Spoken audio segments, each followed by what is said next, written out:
મિત્રો, જય હિન્દ, જય ભારત. તો આજે હું તમને કહેવા જઈ રહી છું જીવનના ગોલ્ડન નિયમો. નંબર 1, ક્યારે પણ ઊભા થયા વગર હાથ ન મિલાવવો જોઈએ. એટલે કે બેઠા બેઠા તમે હાથ ન મિલાવશો, કારણ કે એમાં તમારું પોસ્ચર એટલે કે તમારી બેસવાની સ્ટાઇલ, બોડી લેંગ્વેજ બધું બહુ જ ખરાબ લાગશે. તમારી એનાથી બોડી લેંગ્વેજ સારી નહીં દેખાય. અને એના માટેનો એ નિયમ જ છે કે તમારે જો હાથ મિલાવવો હોય કોઈની સાથે તો તમે ઊભા ઊભા હાથ મિલાવશો તો એ વધારે સારું લાગશે. નંબર 2, ક્યારે પણ કોઈની સાથે વાતચીત થતી હોય તો પોતાનો ઓપિનિયન એટલે કે પોતાનો અભિપ્રાય પહેલાં ન આપવો જોઈએ. એટલે કે સામેવાળી વ્યક્તિનું તમે પહેલાં સાંભળી લેશો તો એ બહુ સારું રહેશે તમારા માટે. કારણ કે જો એ વ્યક્તિ પહેલાં બોલી જાય અને પછી તમે બોલશો તો તમે એને પર સારો કે ના ગમ્યું હોય તો એવો પણ અભિપ્રાય આપી શકશો કે ભાઈ આ વસ્તુ બરાબર નથી. પણ જો તમે પહેલાં તમારું જ બોલી દેશો તો એ વ્યક્તિ પછી તમે જે બોલેલા છો એની પર પણ રિએક્ટ કરતા એને વાર નહીં લાગે. એટલે તમે પહેલાં બેટર છે કે પહેલાં એનું સાંભળી લો અને પછી તમે બોલો. નંબર 3, ક્યારેક એકલા મુસાફરી કરવાનો અનુભવ પણ કરવો જોઈએ. એનાથી તમને ખબર પડશે કે તમારામાં કેટલી વસ્તુ પહોંચી વળવાની તૈયારી છે, કેટલી જગ્યાએ તમે મેનેજ કરી શકો છો. પણ જો તમે એકલા મુસાફરી કરવાનો અનુભવ નહીં કરો અને કોઈક વખત તમારે એવી જરૂર પડી ઇમરજન્સીમાં કે ભાઈ મારે જવું જ પડશે આ જગ્યાએ, તો તમને બહુ જ તકલીફ પડશે.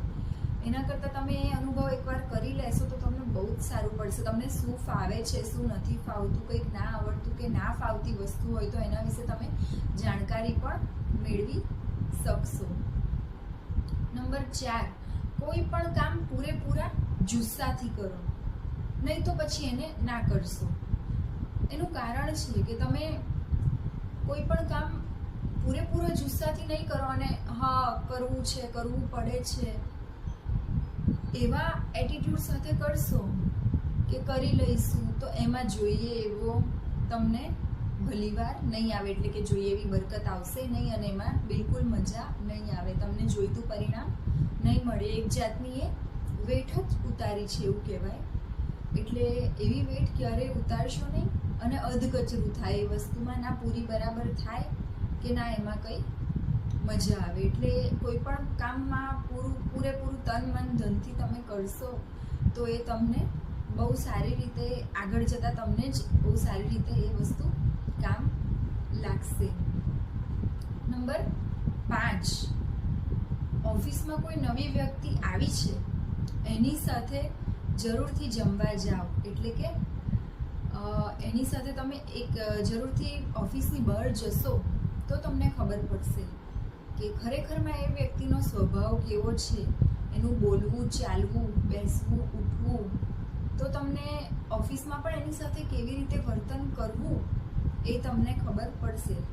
પણ જો તમે ઓફિસમાં જ એની સાથે રહ્યા કરશો અને એને તમે ઓફિસમાં જ આપણે રહેવાનું છે એની નાની પણ ખાલી એકવાર એની સાથે તમે લંચ કે ડિનર કે એવી વસ્તુ માટે એની સાથે બહાર જાઓ તો તમને એ ઘણું સારું પડશે કે તમે એની આદતો, એના વિચારો, એનું ચાલ ચલગત કેવી છે એ બધી વસ્તુ વિશે તમને માહિતી મળે. તો તમારે એની સાથે કામ ઓફિસમાં કેવી રીતે કરવું, કેટલી રીતે એને સાથે સંબંધ કેટલી હદ સુધી બનાવવો, કાં તો કઈ બાબતે એની સાથે સાવચેત રહેવું, કેટલી હદ સુધી એની સાથે કોન્ટેક્ટ મેળવવો, એસોસિએશન કેળવવું એ તમને ખબર પડશે. નંબર 6, કોઈ તમને પોતાનું રહસ્ય કહે તો એને તમે તમારા સુધી જ મર્યાદિત એટલે કે તમારા સુધી જ સીમિત રાખો.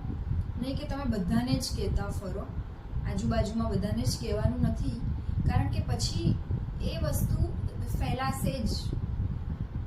કેમ કે રહસ્ય ફેલાવવામાં તો વાર નથી લાગતી. એ પાણીના રેલાની જેમ, પાણીના ટીપાની જેમ ફેલાય છે અને એ વસ્તુ એ વ્યક્તિ સુધી પહોંચશે જ કે તમે એનું રહસ્ય ફેલાવી દીધું છે. પછી એ વ્યક્તિ કોઈ દિવસ તમારી પર વિશ્વાસ કરીને તમને એનું રહસ્ય કહેશે નહીં. અને એ વસ્તુ એ બીજા વ્યક્તિઓને પણ કહેશે કે આ બધાનું રહસ્ય ખુલ્લું પાડી દે છે, આના પેટમાં વાત રહેતી નથી. એટલે મહેરબાની કરીને તમે પણ તમારું રહસ્ય એને ના કહેતા. તો તમારી પર પછી આજીવન કોઈ વિશ્વાસ મૂકશે નહીં, એ વ્યક્તિ પણ નહીં, બીજું કોઈ વ્યક્તિ પણ નહીં. એટલે એ રહસ્ય તમે તમારા સુધી જ મર્યાદિત રાખશો, તમારા સુધી જ સીમિત રાખશો તો એ બહુ જ સારું પડશે. મિત્રો, આ વિડીયો સારો લાગ્યો હોય તો જરૂરથી તમારા મિત્રોને પણ શેર કરજો. પ્લીઝ લાઈક કરો, શેર કરો અને સબસ્ક્રાઈબ કરો. Thank you.